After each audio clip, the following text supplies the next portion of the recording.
أعوذ بالله من الشيطان الرجيم. بسم الله الرحمن الرحيم.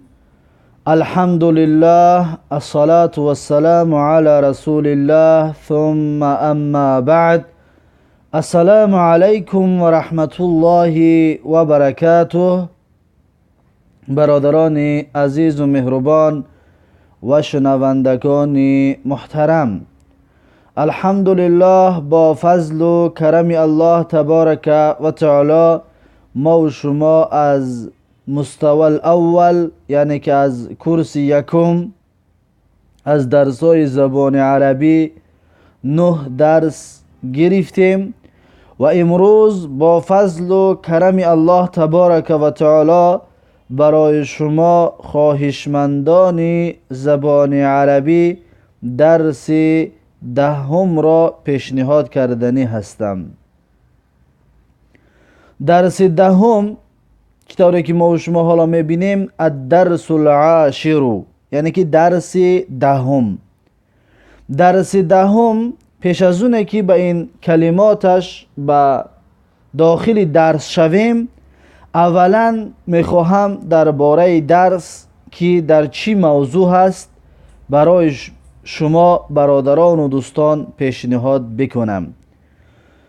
و درس 10 موضوع درسش ضمیر می باشد. ضمیر به تاجیکی ما و شما جاینشین می شود. ضمائر یعنی که جاینشین ها. این درس درباره ضمیر هست، درباره جاینشین هست. و ضمیر اصلا به 2 قسم تقسیم می شود. ضمیر به 2 قسم تقسیم می شود. ضمیر منفصل می شود و ضمیر متصل می شود. یکم قسم ضمیر منفصل هست و دوم قسمش متصل است.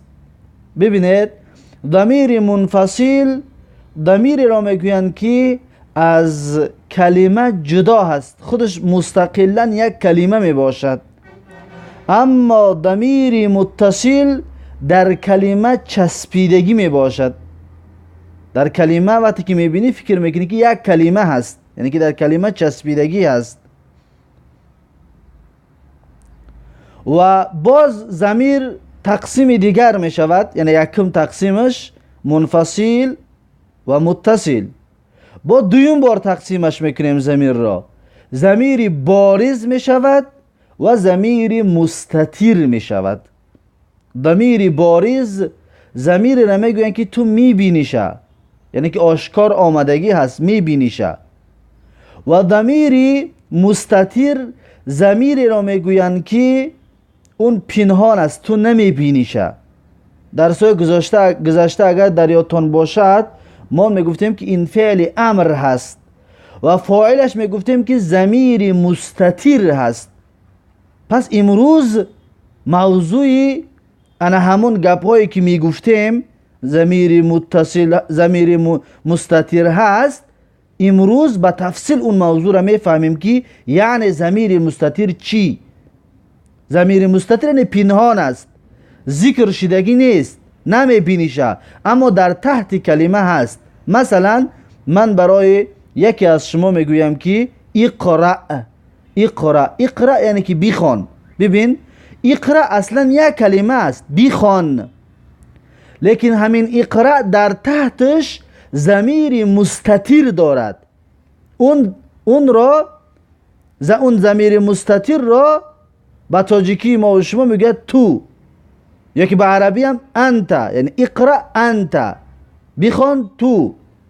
در تحت فعل امر یا بعض فعل ها را در تحتش ضمیر می باشد که اون ضمیر مستتر هست، ذکر نمی شود لیکن در معنا آشکار می شود. اقرأ یعنی که بخوان تو. و ضمیر بارز آن هست که آشکار می شود. ضمیر بارز آن هست که آشکار می شود و می بینیشه. انشاءالله این درس ما و شما در این موضوع می باشد. پس شما در یک دفتر خوش رو کرده جدا کنید، بگوید که ضمیر اولا 2 تقسیم می شود. ضمیر منفصلش میگویند و ضمیر متصلش میگویند. باز ضمیر را بگید با دویم باره تقسیم میکنیم. ضمیری بارز میشود و ضمیری مستتر میشود.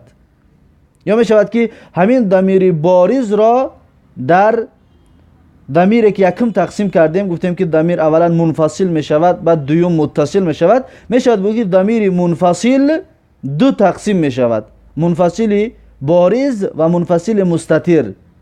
و دوم قسمی که هست میگویم که ضمیر متصل میشود و بگوید که ضمیر متصل باز به دو قسم تقسیم میشود که همون ضمیر بارز است و ضمیر مستتر هست. پس این را در ذهنتون داشته باشید.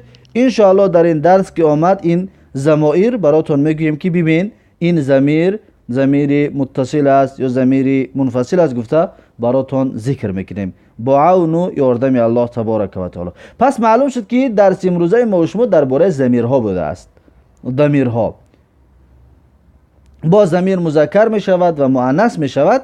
در این درس ها انشاءالله اینها را یک تا خواهیم خواند با فضل و یاردم الله تبارک و تعالی.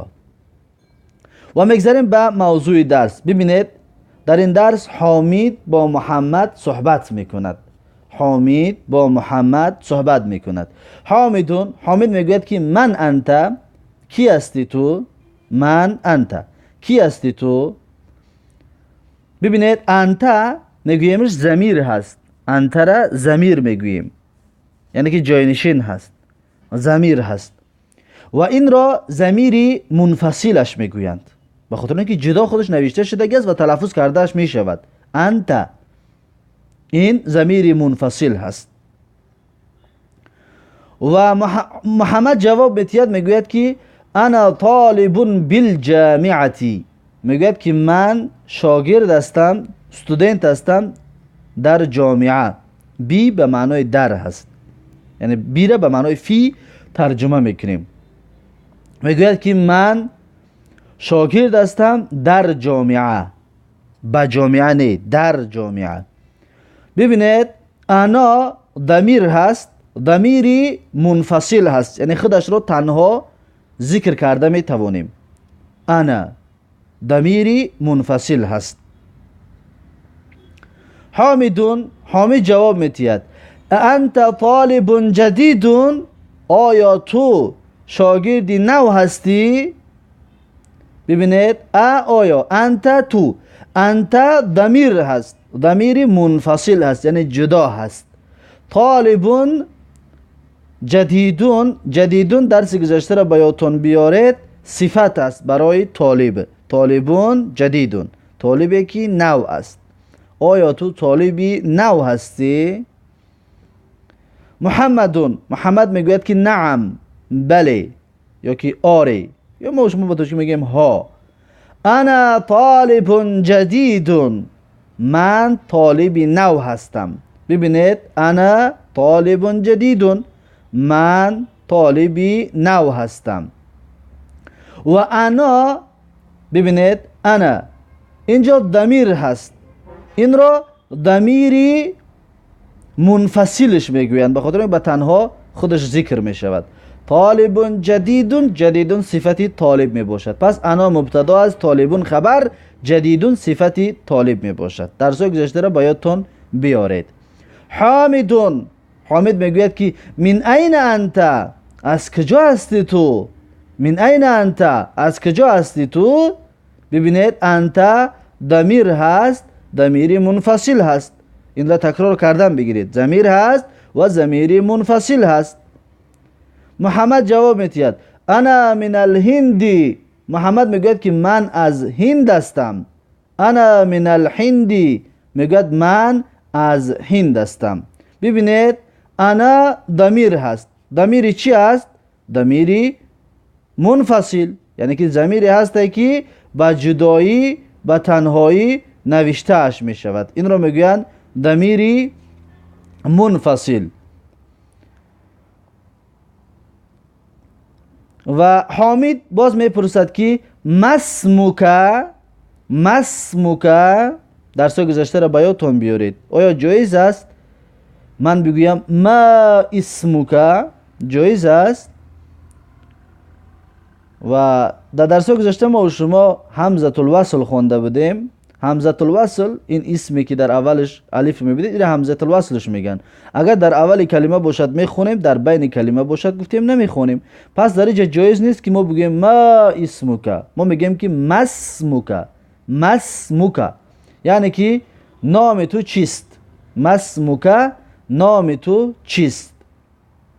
ببینید در اینجا و که که در آخری مسموکه، ببینید اسموکه، انا همین که که در آخرش هست همین ضمیر هست، همین ضمیر هست. این را ضمیری متصلش میگویند، این را ضمیری متصلش میگویند. به خاطر چی؟ به خاطر که ببینید که اسموکه اگر که نفهمی یا دقت نتی خیال میکنی که همه این یک کلمه است. اسموکه را خیال میکنی یک کلمه است. اینجا یک کلمه نیست، اینجا دو کلمه است. اسموکه یعنی که نامی تو، که ضمیر هست و ضمیری متصل هست که به اسم پیوست شدگی است، چسبیدگی است. ببینید مسموکه، مسموکه. و این که به مثل همون انته که در بالا ذکرش کرده معنی هر دوش یک است. انته تو یا که تو. انته برای مذکر هست مردانه، که برای مذکر است مردانه، معنیشون یک است. فقط او را ضمیری منفصلش میگیم که جدا می آید خودش، لیکن این که به تنهایی خودش نمی آید. این در یگان اسم می چسبد، در اسم می چسبد یا در فعل می چسبد، به تنهایی خودش جدا نوشته نمی شود. اما انت را که اون ضمیر منفصل هست، جدا هست، با جدای نوشته می شود. این که ضمیر متصل هست جدا نوشتهش نمی شود. پس اهمیت بدید که ضمیر است، ضمیری متصل هست و بارز هست. بارز یعنی که می بینیم شه. اما انت که در بالا گفتم اونم بارز است، می دیدیم شه. ضمیر هست و که ضمیر است، متصل است و بارز هست. این را تکرار کنید بارها. محمدون، محمد میگوید که اسمی محمدون، نام من محمد است. ببینید اسمی محمدون، نام من محمد است. اگر اهمیت ندید اسمی را خیال میکنید که یک کلمه است. اینجا یک کلمه نیست، اینجا دو کلمه است. اسمی یعنی که نامی من، اسم نام یا که در آخرش میبینید یعنی که من. پس انا همین یا را ضمیرش میگویند، ضمیری متصلش میگویند، ضمیری متصل بارزش میگویند. بارز یعنی که دیده ایستادیم، آشکار هست، ظاهر هست. پس ببینید اسمی همین یا ضمیر هست، متصل هست، بارز هست. اما در بالا ما و شما انا را خوندیم. انا، انا یعنی که من. انا می یا که هست معنا اینم من می شود. فقط فرقیت چون در این هست که اون ضمیری منفصل است، یعنی که انا ضمیری منفصل است و اسمی که هست یا که در آخر اسم هست، این را میگیم ضمیری متصل بارز. او رو بالاگیش انا را میگیم ضمیری منفصل بارز. اهمیت بدید. اسمی محمدون یعنی که نام من محمد است. حامدون، حامد میگوید که و من هذا الفتى الذي معك، و میگوید کیست این جوانه که همراه تو است. و من و کی است؟ هذا این الفتى جوان. ببینید ما و شما در سوی گذشته در خوانده بودیم که بعد اسم اشاره اگر اسم بیاد الف لام داشته باشد در اعراب چی میگوییم؟ در اعراب بدلش میگوییم. هذا الفتا، فتا بدل از هذا است. الذی، الذی اینجا صفت از فتا است، صفت از فتا است، یعنی که از جوان. فتا جوان صفت است، الذی صفت است. معک اینجا ببینید همراه تو. اینجا معک دو کلمه است، یک کلمه نیست، دو تا است. اولش مع، مع یعنی همراهی، همراه. که یعنی تو، همراه تو. پس در اینجا که ضمیر است، ضمیری منفصلی بارزش میگیم. که را ضمیری منفصلی بارز میگیم. چطور گفتیم؟ این ضمیر منفصل است، متصل است و ضمیر منفصل اون انت می باشد. معنای هر دوش یک است، فقط فرقه چون همین که اون ضمیر متصل هست، اون ضمیر منفصل است، یعنی انت ضمیر منفصل است و این که در اسم می چسبد و در فعل می چسبد این ضمیر متصلش میگویند. محمد هو زمیلی، وی رفیق من است. هو وی زمیلی رفیق من است. ببینید زمیلی اینجا یک کلمه نیست، دو کلمه است. زمیل تا حرف لام یک کلمه شد، یا یکی در آخر این هست اون خودش یک کلمه جداگانه هست. اون یک کلمه جداگانه هست، اون همون معنای انا هست، همون معنای انا هست. این را میگیم ضمیر متصلی بارز، ضمیر متصلی بارز. حامد، حامد میگوید که اهو ایضا من الهندی، آیا وی همچنین از هند است. اهو ایضا من الهندی، آیا وی نیز از هند است. ببینید آیا هو وی، این کلمه هوایی را که میبینیم این ضمیر هست، ضمیر است، ضمیر منفصل هست، یعنی جداگانه نوشته میشود. هو ضمیر هست و ضمیر منفصل هست، منفصل بارز است که دیده استیم، آشکار هست. اهو ایضا من الهندی، آیا وی نیز از هند است، یا که آیا وی همچنین از هند است. محمد، محمد میگه که لا هو من الیابانی، میگه نه وی از یپانی است. لا یعنی که نه، هو من الیابانی وی از یپانی است. هو میگیم ضمیر منفصلی بارز، ضمیر منفصلی بارز. حامدون، حامد میگه که مسمه، مسمه یعنی که نامش چیست. اهمیت بدید، حرف الف رو نمیخونیم برای اینکه همزه الوصل است، همزه وصل نمیخونیم. مسمه همزه وصل در بین کلمه باشد نمیخونیم شه، در بین جمله، اما در اول کلمه باشد میخونیمش. مسمه یعنی چیست نامش. ببینید اسمه در اینجا دو کلمه هست، در اینجا دو کلمه هست. اسم یک کلمه، هو یک کلمه دیگر، دو کلمه هست.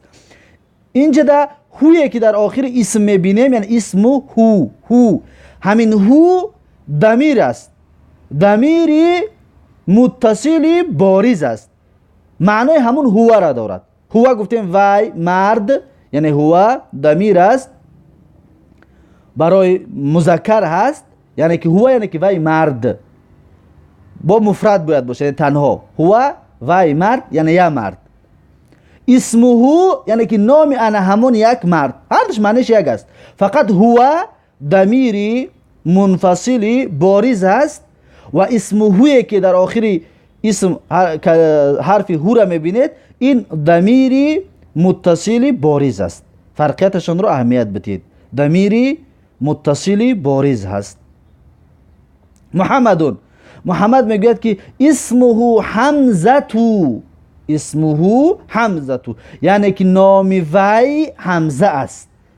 اسمه حمزتو، نام وی حمزه است.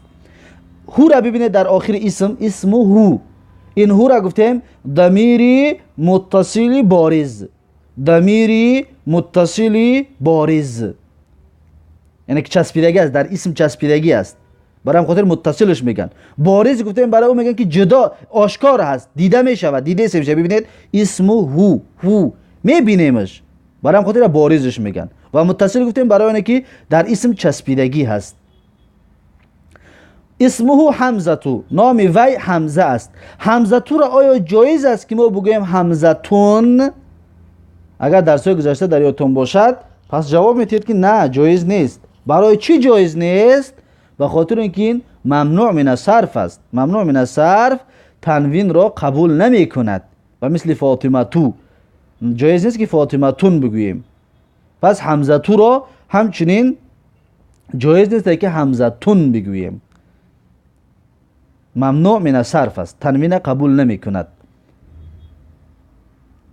و بعدش حامدون، حامد میگوید که ما لغتک یا محمدو، ما لغتک یا محمدو یعنی که لغتی تو چیست ای محمد. یعنی زبان تو چیست ای محمد، یعنی به کدام زبان گپ میزنی. ما چیست، لغتو یعنی زبان، که تو لغتو که یعنی زبان تو. ببینید لغتو که را اگر اهمیت ندی فکر میکنی که یک کلمه هست، اما در اینجا یک کلمه نیست، دو کلمه هست. لغتو یک کلمه، که دویم کلمه. و که ضمیر هست، ضمیری متصل هست و بارز هست، ضمیری متصل بارز هست. یا محمدو ای محمد، یا حرف ندا است، محمدو منادا هست و محمدون رو همچنین، محمدو رو همچنین تنوین دادن جایز نیست. جایز نیست بگیم که یا محمدون، یا محمدون گفتن جایز نیست، به خاطر اینکه این مبنی علی دم می باشد، مبنی است و تنوین دادش نمی شود. ما لغتک یا محمدو، یعنی زبان تو چیست ای محمد، یعنی کدام زبان قطعی گپ میزنی یا اصل ملت چی است. محمدون، محمد میگوید که لغتی الاردیتو، لغتی الاردیتو یعنی زبان من اردی می باشد، زبان اردوگی می باشد. میگه زبان من میگه اردوگی هست. ببینید لغتی در اینجا دو کلمه است، لغت یک کلمه، یکی در آخرش هست، یا یکی در آخرش هست، اون دوم کلمهش هست. اون یا یکی در آخر لغتی هست، بعد ت حرف یا هست، اون را ما میگیم که ضمیری متصل بارز، ضمیری متصل بارز که در اسم چسبیدگی است، لغتی چسبیده است. لغتی الاردیتو یعنی زبان من اردی هست. لغتی اینجا مبتدا هست در محل رفع، اردیتو خبر هسته. اعراب رو همچنین تکرار کنید. حامدون، حامد میگوید که اهی لغتون سهلتون، آیا وی زبان آسان هست. ببینید اهی آیا وی لغتون سهلتون زبان آسان هست.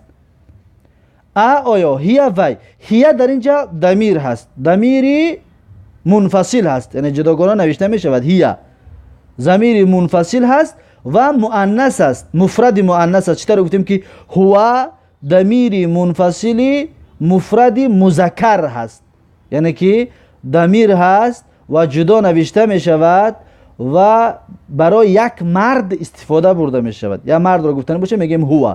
هی باشد ضمیر هست و منفصل هست، یعنی جدا نوشته می شود و برای یک زن استفاده برده می شود. معنیاشون یک است، هو وی مرد، هی وی زن. فقط اونش برای مرد است، اینش برای زن هست. لغتون زبان سهلتون آسان است. ببینید لغتون اینجا در موصوف است، سهلتون صفت است، هی مبتدا هست، لغتون خبر هست. با لغتون منعوت است، سهلتون نعت است. چطوری که در سوی گذشته گفتیم که نعت و صفت هر دش یک معنی دارد، می شود بگید نعت است، می شود بگید صفت است، هر دش معنیشون یک است. محمدون، محمد میگوید که نعم بله، هی لغتون سهلتون وی زبان آسان هست. هی لغتون سهلتون یعنی که وی زبان آسان است. هی میگم ضمیری منفصلی بارز، برای مؤنث استفاده برده می شود، مؤنث است.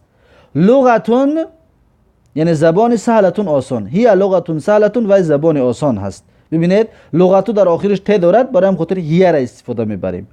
هی لغتون یعنی که وی زنانه هست، به خاطر اینکه لغتو در آخرش ت تانیث دارد. و لغتو در اینجا موصوف است، سهلتون صفت است. لغتو که مؤنث است، سهلتو هم همچنین مؤنث می شود. در سوی گذشته این را با تفصیل دربارش صحبت کرده بودیم. حامدون، حامد میگوید که و حمزتو ما لغته، و حمزتو ما لغته یعنی که حمزه را زبانش چی است، یعنی حمزه کدام ملت است.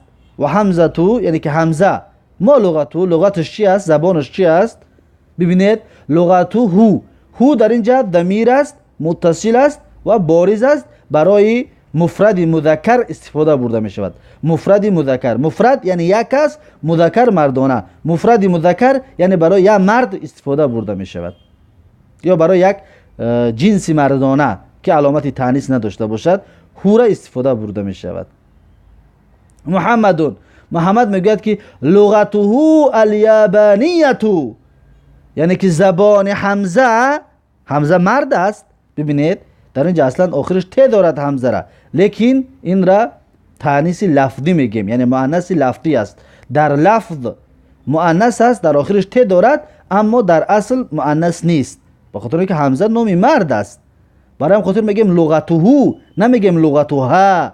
ها بزن هست، ضمیری متصلی بارز و برای مفرد مؤنث استفاده برده میشود ها را. اما لغته هو ضمیر است، متصل است و بارز است و برای مفرد مذکر استفاده برده میشود. لغته یعنی زبان همون حمزه الیابانیه یابانیگی هست، یعنی که حمزه زبانش یابانیگی بوده است. ببینید لغته ضمیر است، این ضمیر را دیگه تکرار کنید تا اینکه در ذهنتون بماند. میگه ضمیر است، متصل است، بارز هست، برای مفرد مذکر استفاده برده می شود. و هی لغت صعبه، و هی لغت صعبه، و همین زبان یابانیگی زبان مشکل است، زبان قند است. و هی یعنی که وی، به خاطر چی هی را استفاده برد و هو را استفاده نبرد؟ معنی هرش یک است. به خاطر آنه که لغت مؤنث است، هی برای مؤنث استفاده برده می شود. پس هی را میگه ضمیر منفصل بارز هست، برای مفرد مؤنث استفاده برده می شود. لغتون خبر هست، هی مبتدا است، لغتون خبر، صعبتون صفت لغت است، صفت لغت است. در اینجا ببینید این نویسنده در گفتگی است که اللغت الیابانیه، یعنی که زبان یابانیگی، نه اینه که میبینید خط کشیدگی است، این زبان یابانیگی بوده است، همطوری می نویسند. در اینجا نوشته است که اللغت الیابانیه، یعنی که زبان یابانیگی. حامد میگوید که این ابوک یا محمد، این ابوک یا محمد، یعنی که پدرت کجاست ای محمد. ما شما میگیم پدر در کجای، پس این همین است. این ابوک یا محمد یعنی پدر در کجاست ای محمد. ببینید ابوک در آخرش که است. این اگر ضمیرها را نشناسی فکر میکنی که ابوک یک کلمه است، اما یک کلمه نیست، دو کلمه است. ابوک یعنی پدری تو، پدر و تو دو کلمه است. که را در اینجا میگیم ضمیر است، ضمیر متصل بارز هست، برای مفرد مذکر استفاده برده می شود. که ضمیر هست، بارز، ضمیر متصل است و بارز است و برای مفرد مذکر استفاده برده می شود که برای یک مرد یا از جنس مرد استفاده برده می شود. این ابوک یا محمدو، ای محمد. چطور گفتیم که یا محمدون گفتن جایز نیست، باید بگو یا محمدو. محمدون، محمد میگوید که ابی فی الکویتی، ابی فی الکویتی، میگوید پدری من در کویت است. ابی پدری من. ببینید ابی در اینجا دو کلمه است، اب یک کلمه و یی یا یکی در آخرش است یک کلمه. پس اب پدر، یی من، ابی پدری من و یکی یا یکی در آخرش است، این میگیم ضمیر است، ضمیر متصل بارز است، برای مفرد مذکر یا مؤنث استفاده برده می شود، برای مفرد مذکر و مؤنث. یعنی که این یا برای مرد و زن میشد، مثل دختر بگوید که ابی، میشد بچه بگوید ابی، یعنی پدری من، هم برای دختر زنانه هم برای مردانه، یعنی مذکر و مؤنثش یک است. فی الکویت در کویت است. کویت یکی از دولت‌های عربی هست. میگه پدری من در کویت است. هو طبیب شهیر، وی طبیب مشهور است. هو ببینید ضمیر است. ضمیر چی است؟ تکرار کنید. ضمیر است. ضمیر چی است؟ ضمیر منفصل. برای چی منفصل گفتیم؟ به خاطر اینکه جدا نوشته می شود و جدا خوانده می شود. و بارز است. برای چی بارز گفتیم؟ برای دیده میشه، آشکار است، میبینیم شه، برای هم بارزش میگیم.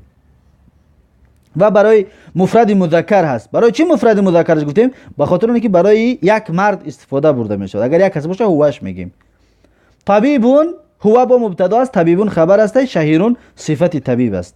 درس‌های گذشته را باید بیارید، صفت موصوف یا نعت و منعوت میگفتیم، اونها را یادتون بیارید تا اینکه فراموش نکنید. حامدون، حامد میگه که و این امک، و مادرت کجاست؟ حامد میپرسد که مادرت کجاست، یعنی مادرت در کجا است؟ ببینید امک در اینجا دو کلمه است، امو یک کلمه است، که یک کلمه دیگر. پس امو که ضمیر متصل بارز است، برای مفرد مذکر استفاده برده می شود. پس امو که یعنی مادر که تو. امو که مادری تو. در اعراب ما شما میگیم که امو مبتدا هست، اولا اینا خبر مقدمش میگیم، بعد امو را مبتدای مؤخرش میگیم. مضاف است که مضاف الیه هست. در یادتون باشد ما شما مضاف الیه خوندگی بدیم. همین ضمیرها در اسم که چسبید مضاف الیه میشود. مثلا ابی بگه یعنی که مضاف الیه. امک مضاف الیه. امه مضاف الیه. امها مضاف الیه. اینا فراموش نکنید، مضاف و مضاف الیه میشود. اینها در اعراب هم اینطور اعرابش میکنیم.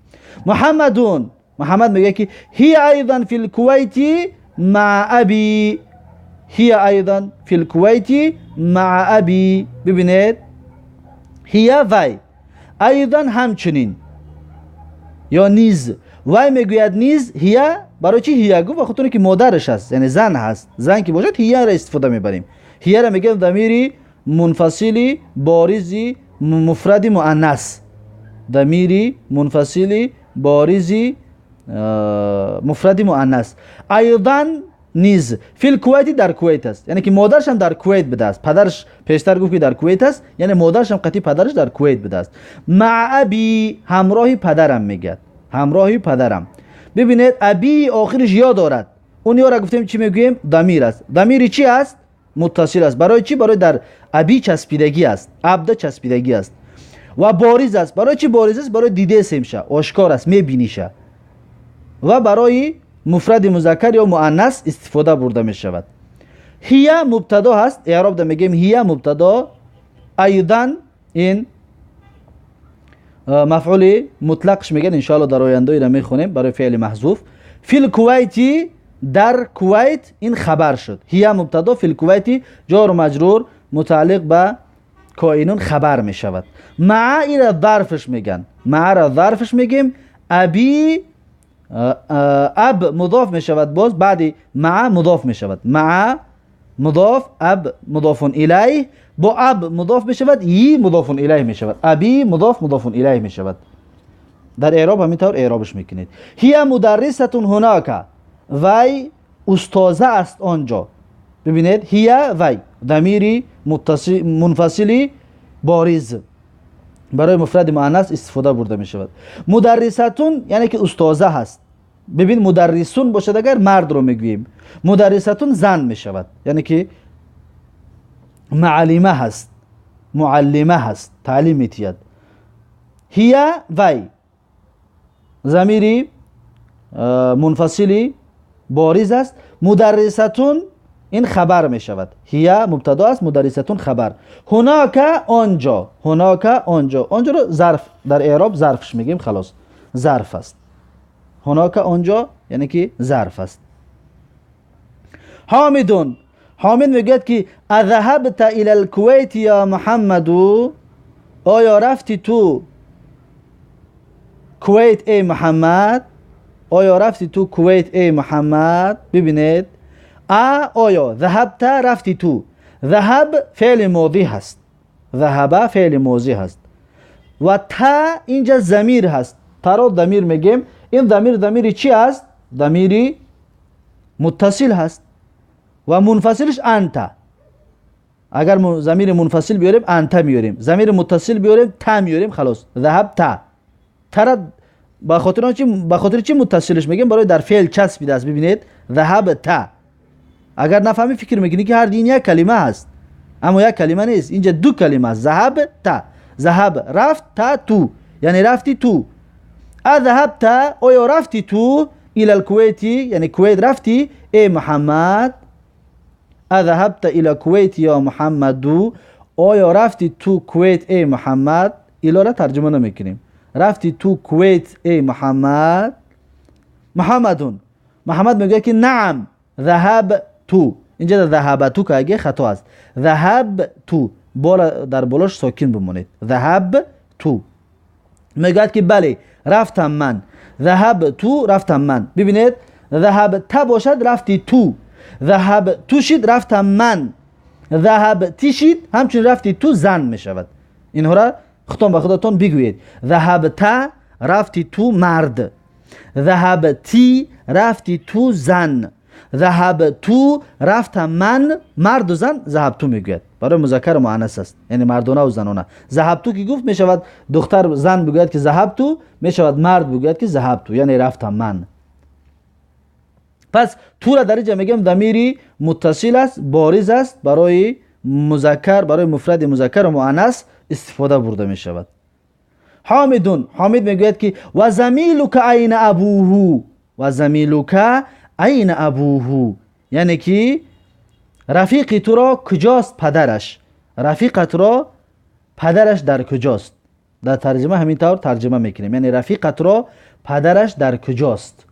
و زمیلک، ببینید که ضمیر هست، ضمیر چی است؟ ضمیر متصل، متصلی بارز است.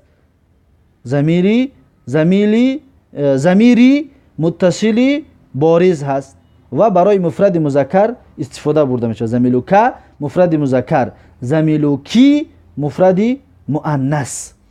عین ابوه، کجاست پدرش؟ ببینید ابوه آخرش ها دارد، هو، این هو رو میگم ضمیری متصلی مفردی، ضمیری متصلی بارزی مفردی مذکر، یعنی که چسبیدگی هست و آشکار است که میبینیمشه و برای یک مرد استفاده برده می شود. ابوهو که شد پدر وی مرد، پدر وی جوان پسر.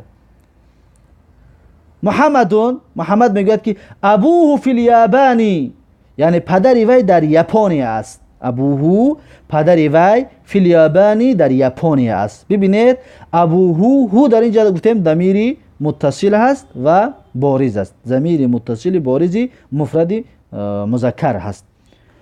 هو تاجر کبیر، وی بیزنسمن کلان هست، وی بیزنسمن کلان هست. هو وی ضمیری منفصل است، ضمیری منفصل و هو مبتدا است، تاجرون خبر، کبیرون صفتی تاجر می باشد، کبیرون صفتی تاجر می باشد. برای همین خاطر این را درس‌های گذشته که با یادتون که آوردید، پس این فایده زیادتون میکند. هر کلمه‌ای که در درس‌های گذشته که خوندید او را با یادتون بیارید، یعنی که برای چی تاجرون شد، برای چی کبیرون شد، درس‌های گذشته را با یادتون آورده استید. حامدون، حامد میگوید که الک اخ یا محمدو، الک اخ یا محمدو، یعنی که آیا تو برادر داری ای محمد. آیا لک یعنی که داری تو، اخون برادر، یا محمد ای محمد. الک اخ یا محمدو، آیا تو برادر داری ای محمد. همین لک را میگیم داری، لک یعنی داری تو، داری تو. الک اخون یعنی که آیا برادر داری تو. اول برادر را ترجمه میکنیم، لک را ترجمه میکنیم. آیا برادر لک اخون، یعنی که آیا اخون اول ترجمه میکنیم برادر، لک را ترجمه میکنیم که داری تو، آیا برادر داری تو ای محمد. ترجمه اش رو همین طور بیان کنید. ببینید که در اینجا ضمیر است، ضمیری متصل هست، متصلی بارز است، برای مفرد مذکر استفاده برده می شود. محمدون، محمد در جواب میگوید که نعم لی اخ واحد، اهمیت بتید، میگوید بله، لی اخ واحد، یعنی که من یک برادر دارم، لی دارم من، اخون برادر، واحد یکتا، واحد یعنی که یکتا. میگوید که بله من یک برادر دارم. لی اینجا مبتدا هست، اخون خبر هست، واحدون صفت اخ هست، یعنی برادر دارم چند تا هست؟ یک تا هست. لی اینجا لام حرف جاره میگیم، درس‌های گذشته یادتون باشد لی حرف جاره بود، حرف جاره. یکی هست، این یکی هست یا یکی در آخرش هست، این را ضمیر میگویند، ضمیری متصل هست، یعنی که من. لی یعنی که لی انا اصلش، یعنی که من، انایی که میگفتیم همون انا است، اون انا ضمیر منفصل است، این ضمیر متصل است. یا لی را خبر مقدم میگیریم، مبتدا نه، خبر مقدمش میگیریم. اخ واحد و این را مبتدا مؤخرش میگیریم. یعنی که من یک برادر دارم، یا که اعراب پیشینه خوبتر است به خاطر اینکه لی معرفه هست، اخ واحد این نکره هست. باید مبتدا غالبا باید معرفه باشد، غالبا یعنی که دائمی نه، غالبا.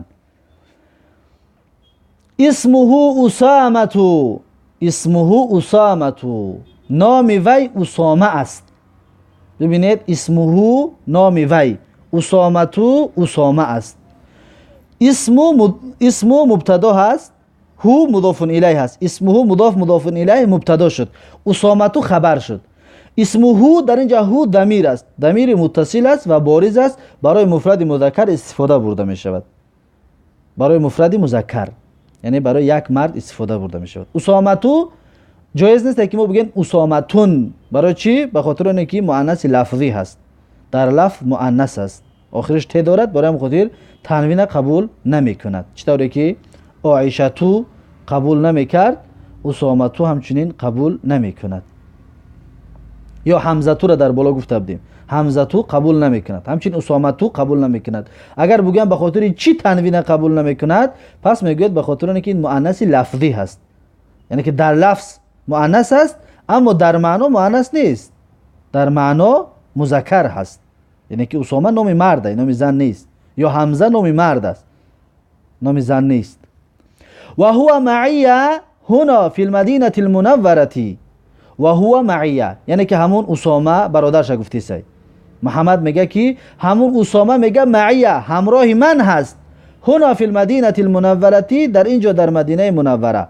مدینه المنوره مدینه منوره یعنی که مدینه النبویه بگیم بهتر است، مدینه یعنی شهر پیامبر صلی الله علیه و سلم. و هو این ضمیر است، ضمیر منفصلی بارز است، ضمیر منفصلی بارز است، برای مفرد مذکر استفاده برده می شود. معی، معی، مع همراهی، معی، معی، این یایی که در آخرش میبینید این ضمیر متصلی بارز است، ضمیر متصل بارز است، برای یک مرد و یک زن استفاده برده می شود. و هو معی هنا یعنی که وی همراه من هست اینجا در مدینه منوره، وی همراه من هست اینجا در مدینه منوره. ولی اخت واحده اسمها زینب. ببینید ولی یعنی که من دارم، اخت واحده یک خواهر، اخت خواهر، واحدتون یک تا. به خاطر چی واحدتون گفت؟ به خاطر اینکه اخت مؤنث است و مؤنث را اگر صفت کی کردیم باید صفتش را همچنین چیکار کنیم؟ مؤنث بیاریم. اخت مؤنث است، واحدتو مؤنث میاریم. اخ، ببینید در اول همین خط را ببینید، در اول همین نوشته را اخ مذکر است، واحدون گفتیم، صفتش مذکر آوردیم.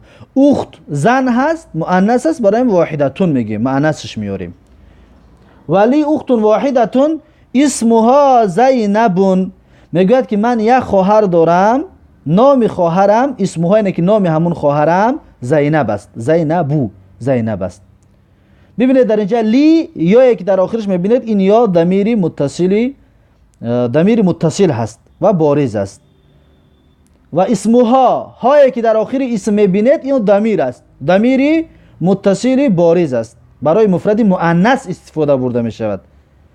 و در برادرش نامش گفتن گفت که اسمه اسامه، اسمه یعنی برای یک مرد گفتیم ضمیر متصل بارزی برای مفرد مؤنث مفرد مذکر استفاده میبره، گفتیم اسمه را. اسمها که شد ضمیر هست و متصل هست و بارز هست و برای مفرد مؤنث استفاده برده می شود، یعنی که نامی وی زن، اسمها نامی وی زن، خواهرش زن کی هست، مؤنث کی هست، برای خاطر اسمها گفت. زینبو، زینبو رو همچنین تنوین دادن جایز نیست. برای چی؟ به خاطر آنه که این علم مؤنث است، علم هست و مؤنث است. این را ببینید یگان علامتی تانیث ندارد، ت نیست، الف مقصوره نیست، الف ممدوده نیست. از کجا فهمیدیم که این مؤنث است؟ اینا میگه مؤنث معنوی، مؤنث معنوی. ببینید در جمع اسامه را گفتیم مؤنث لفظی، در لفظ ت دارد لفظیش گفتیم. زینب که ت ندارد اینا میگیم که مؤنث معنوی، مؤنث معنوی. در معنا مؤنث یعنی که اگه مرد نامش زینب نمیمونه، اصلا زنها نامشون زینب میمونن. و هی فی العراق مع زوجها، میگه که وای یعنی که زینب رو گفته سای، و زینب میگه در عراق است همراه شوهرش. مع زوجها یعنی که همراه شوهرش. هی در اینجا ضمیر است، ضمیری منفصلی بارز، ضمیر منفصلی بارز برای مؤنث مفرد مؤنث استفاده برده می شود. مع زوجها، ها را ببینید در آخر زوج، زوج شوهر، زوج شوهر رو میگن، زوجها یعنی که همراه شوهرش. ها ضمیر هست، ضمیر متصلی بارز است برای مفرد مؤنث استفاده برده می شود. میگه زوجها مهندسون، شوهرش انجینیر است. زوجها یعنی شوهر همون زینب انجینیر است. زوجو ها را ببینید، ها ضمیر است، ضمیر متصلی بارز است برای مفرد مؤنث استفاده برده می شود. زوجها مهندسون انجینیر است. زوجو مبتدا است، زوج مضاف است، ها مضاف الیه میگیم، مهندسون خبر هست. اعندك سیارة یا اخی، حامد میپرسد میگه که اعندك سیارة یا اخی، آیا تو میگه ماشین داری ای برادر؟ اعندك سیارة یا اخی، آیا تو ماشین داری ای برادر؟ ببینید عنده که که در آخرش هست این ضمیر است، ضمیری متصلی بارز است برای مفرد مذکر استفاده برده می شود برای یک مرد. عندك سیارة، آیا نزد تو یعنی که تو داری یا در نزد تو ماشین هست، قصدش یعنی که داری تو ماشین. یا اخی ای برادر، اخی یا یکی در آخرش هست بعد خی حرف یا را میبینید اون ضمیر است، ضمیر متصل هستی و بارز هستی. ببینید اخی ای برادر، اخی یعنی برادر من، اخی برادر من. محمدون میگه که لا ما عندي سیارتون، محمد میگه که نه من ماشین ندارم. ما عندي ما به معنای لا است، ما به معنای لا است. ما عندي یعنی که نیست در نزد من ماشین، یعنی که من ماشین ندارم، من ماشین ندارم. ما عندي سیارتون یعنی که ماشین ندارم. ما به معنای لا است، ما به معنای چیست می آید و همچنین ما به معنای لا هم می آید. اینجا در ما به معنای لا است، مای نافیهش میگن، مای نافیه. عندی ببینید یا که در آخرش میبینید این ضمیر است، ضمیری متصل هست، در عندی چسبیدگی است، یعنی که یک جای نوشته میشود به تنهایی ی بنویسیش خوانده نمیشود. عندی خوانده میشود یا را نمیشود، یعنی ساکن قطعی است. چی طور میخونیش؟ یگان تلفظ کردهش نمیشود. این ضمیری متصل است و بارز است. عندي دراجتون، عندي دراجتون یعنی که من دوچرخه دارم میگد. عندي دراجتون یعنی که من دوچرخه دارم. ببینید عندي اینجا یا که در آخرش هست ضمیر هست. همین ضمیرها را بسیار تکرار کنید برای در یادتون موندن. من بارها تکرار کردیسم به خاطر در ذهنتون بماند، به خاطر اینکه در ذهنتون بماند. عندي دراجتون یا ضمیر است، ضمیر متصلی بارزی برای مفرد مذکر و مؤنث استفاده برده می شود. حمزتو عنده سیارتون، حمزه میگد ماشین دارد. حمزتو عنده سیارتون یعنی که حمزه ماشین دارد.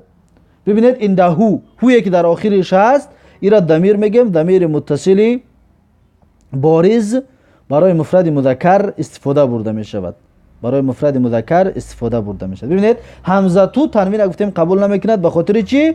به خاطر اینکه مؤنث لفظی هست، مؤنث لفظی هست. پس این بود گفتگو. میگذاریم در تمرین. تمرین ها، مشق ها. تمارینون گفتن جایز نیست. برای چی؟ درس های گذشته را به یادتون بیارید. یکم اجیب عن الاسئله الاتیه، اجیب جواب بگو تو از سوال های می آمدگی. ببین اجیب فعل امر هست، در تحت همین ضمیر هست، ضمیری مستتر هست، ضمیری مستتر هست، یعنی که ضمیر هست که بجا شدگی است که در تحتش هست. اجیب انت یعنی جواب تو عن الاسئله الاتیه، از سوال های می آمدگی. عن الاسئله برای چی اسئلتیش گفتیم؟ الاتیتی برای چی آتیتی گفتیم؟ درس‌های گذشته بارها تکرارش کرده بودیم. یکم، رقم یک، مسموکا، نام تو چیست؟ پس شما خودتون میتونید جواب بگویید. مسموکا یعنی نام تو چیست؟ که ضمیر است، ضمیری متصل. من این انت، از کجا هستی تو؟ من این انت، از کجا هستی تو؟ انت در اینجا ضمیر است، ضمیری منفصل است. از کجا هستی تو میتونید شما بگویید که انا من تاجیکستان، من از تاجیکستان هستم. رقم 3، ما لغتک، یعنی زبان تو چیست؟ لغتک زبان تو. اگر مرد پرسیدی، اگر زن پرسیدی ما لغتو کی، برای همین حرکت چه نمونده. مرد پرسیدی لغتک میگویی، زن پرسیدی لغتو کی میگویی. ما لغتک یعنی زبان تو چیست؟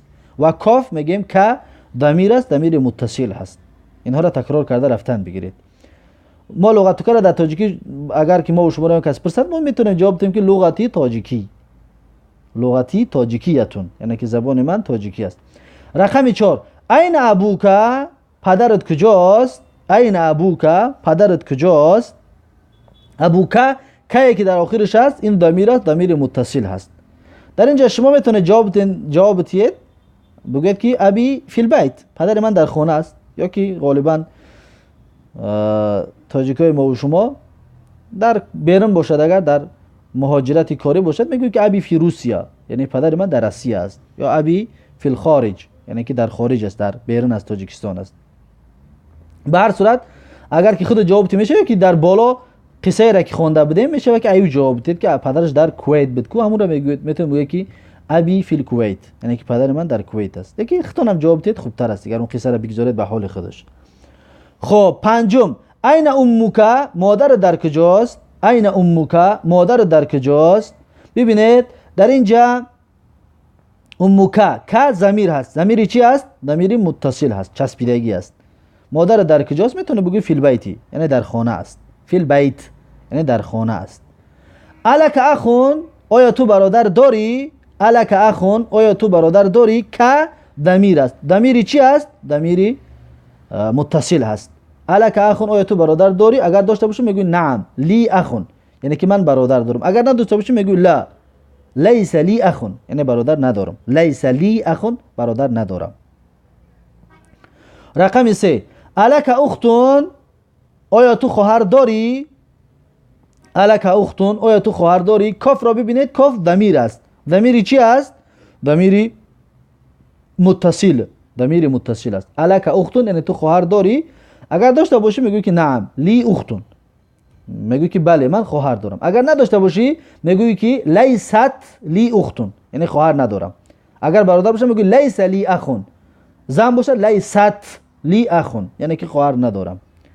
رقمی 8، عندک سیارتون، آیا ماشین داری؟ کاف را ببینید، عندک ضمیر است. ضمیری چی است؟ متصل است.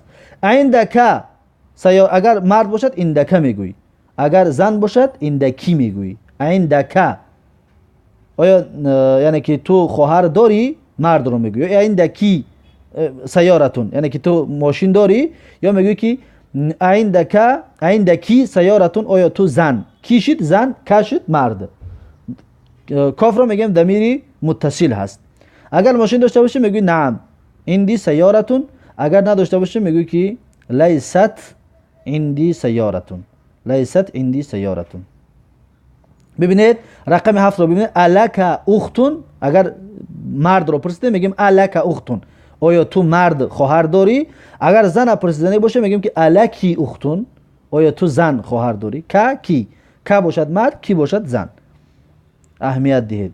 رقم 9، عندک دراجتون، آیا تو دوچرخه داری؟ اگر مرد پرسیدیم عندک، آیا تو عندک. اگر زن پرسیدیم میگیم که عندکی، عندک عندکی. عندک برای مرد، عندکی برای زن. آیا تو دوچرخه داری؟ اگر داشته باشی میگوی نعم عندی دراجتون. اگر نداشته باشی میگوی که لیست عندی دراجتون، یعنی که من دوچرخه ندارم. رقم 10، عندک قلمون، اگر مرد پرسیده میگیم عندک قلمون. اگر زن رو پرسیده میگیم عندکی قلمون. عندک آیا تو قلم داری؟ اگر داشته باشی میگیم نعم عندی قلمون، بله من قلم دارم. اگر نداشته باشی میگی لیس عندی قلمون. برای قلم علامت تانیث نداره، برای لیس میگویی لیس عندی قلمون، یعنی قلم ندارم. 11 رقم 11 عندک دفترون، آیا تو دفتر داری؟ عندک مذکر مردانه، عندکی مؤنث زنانه. عندک دفترون، آیا تو دفتر داری؟ اگر داشته باشی میگوی نعم عندی دفترون، نداشته باشی میگوی لیس عندی دفترون. رقم 12 ابوک تاجرون، آیا پدر تو تاجر است، بیزنسمن هست؟ ابوک مرد رو میگوی، ابوکی زن رو. و کافه که هست که این ضمیر است، ضمیری متصل هست. اینها را به یادتون آوردن بگیرید. پدر زنده باشد حیات باشد میگوی نعم عندی ابون، یعنی پدر دارم. اگر که در حیات نباشد میگوی که توفی ابی، یعنی که وفات کردگی هست پدرم. رقم 13 من این محمدون، از کجاست محمد؟ و از ژاپنیا بود، کجا بود در بالا خوانده بوده، میشد بگوی که من تاجیکستان، از تاجیکستان است. و رقم 14 ما لغته، زبانش چی است؟ لغته هو یعنی که زبان وی مرد، هو میگن ضمیر است، ضمیر متصل هست. و لغته زبان وی میشه بگیم ژاپنیایی بود، یا که میشه بگیم که تاجیکی است، یعنی که از تاجیکستان که است تاجیکی است زبانش. یا ازبک باشه میگیم ازبکی است، یا قرغیز باشه میگیم قرغیزی است، یا قزاق باشه یا روس باشه، چیزی که باشه همون رو میگوییم. و رقم 15 این ابوهو، در کجاست؟ پدر وی. هو ضمیر است، ضمیر متصل است، برای مرد است، مفردی مردانه، مفردی مذکر. در کجاست پدر وی؟ پدر وی مرد، نمیشد زن را بگی ابوهو، پدر وی زن بگی، نه ابوها میگوی اگر زن باشد، مرد باشد ابوهو پدر وی. و میشد بگی فی الکویت یا فی ژاپنیا یا فی تاجیکستان. خب رقم 16 این امه، مادرش در کجا هست؟ امه همچنین ضمیر هست، به مذکر برمیگردد، به مرد برمیگردد، ضمیر متصل است و به مرد برمیگردد. و میتونه بگی امه فی البیت، یعنی که مادرش در خانه است. امه فی البیت یعنی که مادرش در خانه است. رقم 17 من این حمزه تو، حمزه از کجا است؟ من این حمزه تو، حمزه از کجا است؟ میگیم حمزه از ازبکستان است، من ازبکستان، یا که من روسیه، از روسیه است. رقم 18 ما لغته، زبانش چی است؟ ما لغته یعنی زبانش چی است؟ هویی که در آخرش است، هو لغته، این ضمیر است، ضمیر متصل هست و برای مفرد مذکر هست، برای یک مرد استفاده برده می شود. ببینید زبانش چی است؟ میتونه بگیم که اگر از ازبکستان که گفته میگیم لغت ازبکیه، اگر که از روسیه گفتنی که از روسیه گفته باشه میگیم لغت روسیه، یعنی که لغتش زبانش روسی است. یا از تاجیکستان گفته باشه میگیم لغت تاجیکی، یعنی که لغتش زبانش تاجیکی است. رقم 19 این ابوهو، پدرش در کجاست؟ ابوهو، هو ضمیر است، ضمیر متصل. این ابوهو یعنی که پدرش کجاست. و این رو می شود این ابوها بگوییم. اگر زن پرسیدنی باشه میگیم این ابوها، پدرش در کجاست. هو در اینجا چی است؟ ضمیر متصل هست، ضمیر متصل است، میگه پدرش فی روسیه، پدرش در روسیه است. رقم 20 این زینبو، زینب در کجاست؟ در اینجا خونده بودیم که در عراق است، پس میگوی فی العراقی، فی العراق یعنی در عراق است. این زینبو، زینب در کجاست؟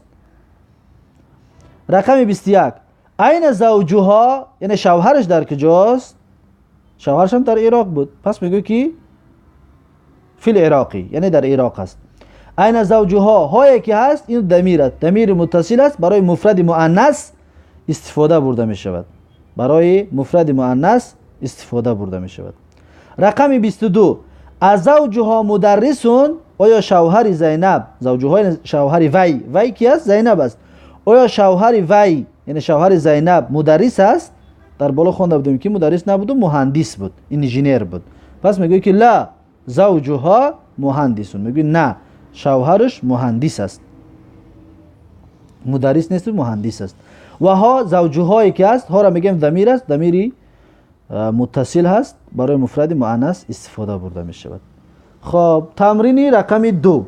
تمرین رقم 2 میگه ضع فی الفراغ فی ما یلی الضمیر هو او ها. ببینید میگه بگذار در جای خالی، یعنی بنویس تو در جای خالی در آن چیزی که می آید ضمیر را.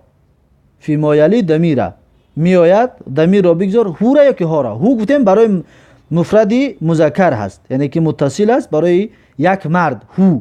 ها باشد الف داشته باشد بعدی ها بعدی ه، این برای یک زن هست. همینجوری نگاه میکنید اکنون در پایان میخونیم یک تا یک تا همین ضمیر را میمونید، یا هو را یا کی ها را، کدامش کی راست میاد. اگر که مرد باشد هو میمونیم، زن باشد ها میمونیم. شروع میکنیم. مثلا رقم 1 هذه البنت طالبه، این دختر میگه استودنت است. اسمو هو میگیم که اسمها طالبه، این بنت بود، بنت که باشد چی میگیم اسمها زینبو، یعنی که نامش زینب است. اسمها زینبو یعنی که نامش زینب است. پس در اینجا یک ها را می نویسیم، خلاص اسمو ها می نویسیم، اسمها زینبو یعنی که زینب است. رقم 2 محمد طبیب، محمد طبیب است. و ابنو، اینجا ابنو هو میگیم یا که ها. محمد چی است؟ مرد است. مرد که باشد ابنو هو مهندسون، یا هو می نویسیم خلاص ابنو هو مهندسون. و میگه و ابنوه مهندسون یعنی که و پسرش انجینیر است. و ابنوه مهندسون، پسرش و پسرش انجینیر است. رقم 3 هذا الرجل تاجر کبیر، این مرد بیزنسمن کلان است. هذا اسم اشاره هست، الرجل این بعد هذا اسم اشاره اگر الف لام اسم بیاد الف لام داشته باشد بدلش میگفتیم. درس گذشته را با یادتون بیارید. هذا الرجل تاجر، هذا مبتدا است، الرجل بدل است، تاجرون خبر است، کبیرون صفتی تاجر هست. پس این مرد است. مرد یعنی که مذکر هست، پس اسمو هو میگیم یک اسموها، حتما که اسموهو میگوییم یعنی که نام وی مرد. اسموها گفتیم نام وی زن میشود. اسموهو یعنی که نام وی مرد عبدالله هست. اسموهو عبدالله، عبدالله یعنی که نام وی عبدالله هست. رقم 4 آمینه فی الغرفه، میگه آمینه در خانه است. آمینه تون گفتن جایز نیست. آمینه فی الغرفه، آمینه در اتاق است، در خانه است. و امو هو میگیم یک اموها، اموهو مادر وی بچه، اموها مادر وی زن. پس آمینه زن است، میگیم که و اموها فی المطبخی، یعنی که مادر وی در آشپزخانه است. مطبخ آشپزخانه. این را در درس‌های گذشته گرفته بودیم مطبخ را. رقم 5 عایشه طبیبتون، عایشتون گفتن جایز نیست. عایشه طبیبتون یعنی که عایشه پزشک زن هست، دکتر هست. و اختو ببینید و خواهرش، و خواهرش گفتنی که باشیم کدام ضمیر میمونیم؟ ضمیر متصل کدامش میمونیم؟ مؤنث یا مذکر؟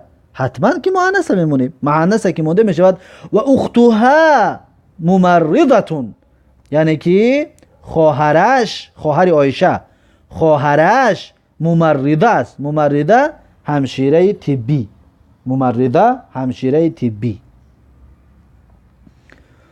رقم 6 خرج محمد من الفصل و خرج معه زمیل، چی میگیم؟ همراهش رفیقش برآمد. رفیقش حتما که چی است؟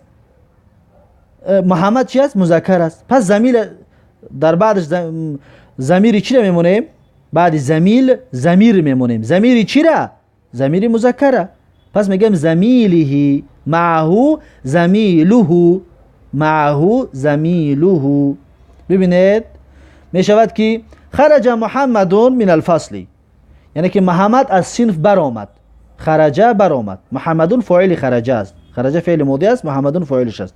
من الفصل از صنف، محمد از صنف برآمد. و خرج معه زمیله، همراه محمد رفیقش برآمد. خرج معه، همراه محمد، زمیله یعنی رفیقش. ببینید معه هو ضمیر است، ضمیر متصلی بارز است. زمیله با می نویسیم، هوی بعدش می نویسیم، میشه ضمیر متصلی بارز. و را خدمت می نویسیم، میشه بارز. رقمی 3. هاتی 5 اسئله و اجوبه کالمثال الآتی. میگد که بده یا بیار، میگه 5 تا سوال و جواب کالمثال الآتی، به مثل مثال های می آمدگی. مثال را ببینید در اینجا. عندك قلم، آیا تو قلم داری؟ نعم عندي قلم، بله من قلم دارم. همطوری شما میگه 5 تا مثال خودتون ذکر کنید. مثلا کتاب را بمونید، بگید که عندك کتاب، جواب بدید که نعم عندي کتاب.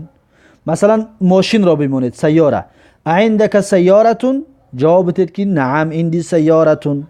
با مثلا کرسی را بمونید، استال، عندك کرسی، جواب بدید که نعم عندي کرسی. مثلا خانه را بمونید، بیت، عندك بیت، جواب بدید که نعم عندي بیت. خلاصه همطوری هر اسم هایی را که خوانده بدید همونا را یه ماندن بگیرید و جواب بدید. 5 تا مثال باید شما خودتون بیارید، یعنی که خودتون در دفتر بنویسید این مثال ها را. چطوره که در اینجا خودش آورده است، رنگ همین فقط قلمون رو علیش کنید خلاص. عندك قلم، عندك کتاب، عندك سیاره، عندك بیت، عندك حقیبه، خلاصه همین قلم علیش میکنید خلاص. بعد در این جوابش نمیگه نعم عندي مثلا قلم، عندي کتاب، عندي دفتر، عندي چیزی را که سوال داده جوابش همون را ذکر میکنید. رقمی 4. هات 5 اسئله و اجوبه کالمثال الآتی. 5 تا سوال و جواب بیار به مثال گذشته. که مثال آتی به مثال می آمدگی. پایان را ببینید. عندك قلم، آیا قلم داری؟ لا ما عندي قلم، میگه نه قلم ندارم. عندك قلم، آیا قلم داری؟ لا ما عندي قلم، نمیگه من قلم ندارم. در اینجا برعکس بالا بود. در اینجا میگفتی که دارم میگفتی، در اینجا ندارم میگی. مثلا میگی که عندك قلم، میگی لا ما عندي قلم، یعنی که قلم ندارم. یا میگی عندك سیاره، میگی لا ما عندي سیاره، یعنی که ماشین ندارم. یا میگی عندك بیت، میگی لا ما عندي بیت، یعنی که خانه ندارم. عندك دفتر، آیا دفتر داری؟ میگی لا ما عندي دفتر، یعنی دفتر ندارم. خلاص میره میگی اینجا 5 تا میگه شما 50 تا بیارید. بسیار بیارید، برای فایده خودتون هست. تأمل ما یلی، میگه فکر کن یا اندیشه کن یا نگاه کن چیزی که میآید. تأمل، اندیشه کن.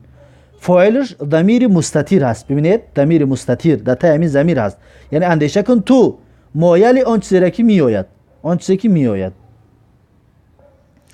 مثلا در اینجا ببینید بیتی، در اول خانه را بالاش را ببینید بیتون هست.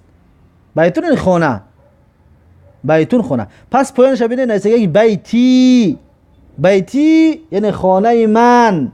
ی در اینجا ضمیر متصل هست. بیتی خانه من. بیتک، بیتک خانه تو، بیتک خانه تو. که ضمیر متصل هست. بیتک خانه تو اگر مرد گفتی، اگر زن گفتی میگوی بیتوکی. بیتوکا برای مرد، بیتوکی برای زن، مذکر و مؤنث. بیتوها خانه وی زن. بیتوها ها ضمیر متصل است. بیتوها خانه وی زن. بیتوهو خانه وی مرد. بیتوهو خانه وی مرد. هو ضمیر متصل است. ضمیر رو در جایی که دیدید بشناسید و ذکر کنید که متصل یا منفصل است. ذکر کنید تا اینکه در ذهنتون بماند. پس اینجا در اهمیت دادید یک کلمه بیت را چیکار کردیم. بیتی گفتیم خانه من، خانه تو مرد، خانه تو زن، خانه وی زن، خانه وی مرد، یعنی که هر چیز دیگه در جاش میتونید شما بمونید. مثلا دفتری، دفتر بمونید در جای خانه. دفتری، دفتروکا، دفتروکی، دفتروها، دفتروهو. یا کتاب بمونید. کتابی کتاب من، کتابوکا کتاب وی مرد، کتاب تو مرد، کتابوکی کتاب تو زن، کتابوها کتاب وی زن، کتابوهو کتاب وی مرد. یا ماشین بمونید، سیارتی ماشین من، سیارتوکا ماشین تو مرد، سیارتوکی ماشین تو زن، سیارتوها ماشین وی زن، سیارتوهو ماشین وی مرد. خلاص هر چه در جاش بمونید، همین را بسیار تکرار کنید تا اینکه در ذهنتون بماند همین ضمیرها. اینا را ضمایر متصل میگن، همش ضمایر متصل است. فقط بیتی ضمیر متصل بارزی مفردی متکلم هست، یعنی گوینده، سخن گوینده. بیتوکا مخاطب است، بیتوها غایب است. خلاص اینها را در آینده ان شاء الله با تفصیل بیانش میکنیم. پنجم میگه اضف الاسماء الاتیه الى المتکلم والمخاطب والغائب والغائبه كما هو موضح في المثال. ببینید میگه اضافه کن اسمهای می آمدگی را به متکلم. متکلم بالا را بیاریم توی که در ذهنتون بماند. بیتی، بیتی اینجا متکلم شد، یعنی گوینده خودش میگه خانه من، یعنی خودش گفته سی اینا متکلم میگیم، یعنی ضمیر متکلم. و المخاطب، مخاطب کسی را که در پیش است، مثلا بیتوکا خانه تو، یا بیتوکی خانه تو، این مخاطب میشود. مخاطب ناموشون هم در یادتون بگیرید. و الغائبی، و غائب مثلا بیتوهو، غائب برای مردانه است، بیتوهو غائبو. و الغائبی یعنی که بیتوهو علمی ضمیر متصل بارزی مفردی غائبش میگیم. مفرد برای غایب، کسی غایب که در پیش نیست. بیتو خانه وی در پیش نیست، اگر پیش در باشه میگو بیتوکا. بیتوکا که گفتی مخاطب میشود، مخاطب. اگر بیتی گفتی متکلم میشود. و الغائبتی، غایبتی زنانه است، غایب مردانه، غایبتی زنانه. بیتوها مثلا خانه وی زن غایبه شد، خانه وی مرد غایب شد. کما هو موضح فی المثال، چطوری که در مثال میگه آشکار هست. ببینید قلمون در اینجا قلم آوردگی است، میگه هذا قلمی، این قلم من است. میگه قلمی یا یک در آخرش است ضمیر متصل است برای متکلم است، ضمیر متصل برای متکلم، برای گوینده. چرا گفتنی باشه که از من هست، انامین یا را خوش میکنی. کتابی مثلا اینجا حاضر قلمی، باز در پایانش بعد ذکرش هم میاریم. هذا قلمک، این قلم تو است. که این مخاطب است، این مخاطب است. اگر مرد باشه مخاطب، زن باشه مخاطبه، مخاطب و مخاطبه. هذا قلمک، این قلم تو است. که ضمیر متصل مخاطب است، کی ضمیر متصل مخاطبه است. هذا قلمه، این قلم وی هست. قلمه یعنی که اینجا غایب هست، میگیم هو ضمیر متصل برای غایب است، کسی که در پیش نیست. هذا قلمه، قلم وی مرد. هذا قلمها، این قلم وی زن هست، این غایبه هست. ها را میگیم ضمیر متصل است برای غایبه استفاده برده می شود، زنی که در پیش نیست استفاده برده می شود. ببینید اکنون در اینجا کتاب آوردگی، کتاب رنگ یعنی بالا در چخیره که کار کردگی هستیم، انمون طور کار میکنیم. کتاب اول با متکلم یعنی ضمیر متصل متکلمه پیوندش میکنه، میشه کتابی، کتابی. ضمیر مخاطب پیوند میکنیم، کتابوکا یا کتابوکی. ضمیر غایب پیوندش میکنیم، کتابوهو یا کتابوها. غایب مذکر باشه کتابوهو، غایب مؤنث باشه دیگه کتابوها. ببینید سریرون، سریر یعنی که کت. اگر بگیم کتی من میگیم سریری متکلم، سریری. اگر بگیم کتی تو یعنی مخاطب میگیم سریروکا مرد باشد، سریروکی اگر زن باشد. اگر برای غایب گفتنی باشه میگیم سریروهو یعنی که کتی وی مرد. اگر برای غایب زنانه گفتنی باشه میگیم سریروها یعنی که کتی وی زن. اسمون یعنی که نام. اگر گفتنی باشه نام من میگیم اسمی، متکلم باشد گویا سخن گوینده خودش باشد میگه اسمی یعنی نام من. اگر مخاطب قرار بتیم یک از در پیش باشد مخاطبش قرار بتیم میگیم که اسموکا، اگر مرد باشد. زن باشد میگیم اسموکی. و اگر برای غایب باشد یا اون کسی دیگر را پرسیدنی باشه میگیم که اسمه برای مرد غایب. غایبه باشد زن باشد میگیم اسمها، یعنی که نام وی زن. مندیلون روی مالچه. مندی اگر که بگیم مندیل من یعنی روی مالچه من میگیم مندیلی، یعنی که روی مالچه من. اگر مخاطب یعنی ضمیر مخاطب همراه کرده میگیم مندیلو که برای مرد، مندیلو کی برای زن، یعنی روی مالچه تو مرد، روی مالچه تو زن. اگر غایب را خوش کردنی باشه ضمیر غایب را میگیم مندیلو هو، یعنی که روی مالچه وی مرد. اگر غایبه را ضمیر غایبه را خوش کردنی باشه همراه کردنی باشه میگیم که مندیلو ها، یعنی که روی مالچه وی زن. ابنون پسر. اگر گفتن باشه پسری من میگه متکلم اگر باشد گوینده خودش بگوید میگه که ابنی، یعنی پسری من. اگر مخاطب قرار بتیه میگیم ابنو که، یعنی پسری تو مرد. ابنو کی پسری تو زن. اگر غایب را ضمیر غایب همراه کردنی باشیم در این میگیم که ابنهو، یعنی پسری وی مرد. اگر غایبه را ضمیر غایبه را چسباندنی باشیم در این میگیم که ابنها، یعنی که بچه آن زن، بچه آن زن، بچه وی زن. سیارتو ماشین. اگر گفتن باشه ماشین من میگیم سیارتی، یعنی ماشین من متکلم. اگر مخاطب را قرار دادنی باشه میگیم سیارتو که ماشین تو، سیارتو کی ماشین تو زن. اگر غایب همراه کردنی باشه ضمیر غایب را میگیم که سیارتو هو، یعنی ماشین وی مرد. غایب زنانه باشد ضمیر غایب زنانه میگیم سیارتوها، یعنی ماشین وی زن. مفتاح کلید. کلید رو همچی برای متکلم گفتنی باشه میگیم مفتاحی، یعنی کلید من. مخاطب باشد مفتاحک، کلید تو مرد. یا زن باشد میگیم مفتاحکی، یعنی کلید تو زن. اگر غایب را همراه کردنی باشیم ضمیر غایبه میگیم مفتاحوه، مفتاحوه، یعنی کلید وی مرد. اگر غایب زنانه را ضمیر غایب زنانه را بچسبونیم در این میگیم که مفتاحوها، مفتاحوها، یعنی که کلید وی زن. ید دست. اگر گفتن باشیم ید یعنی دست من متکلم ضمیر متصل متکلمه همراه میکنه میشه و یدی، یعنی دست من.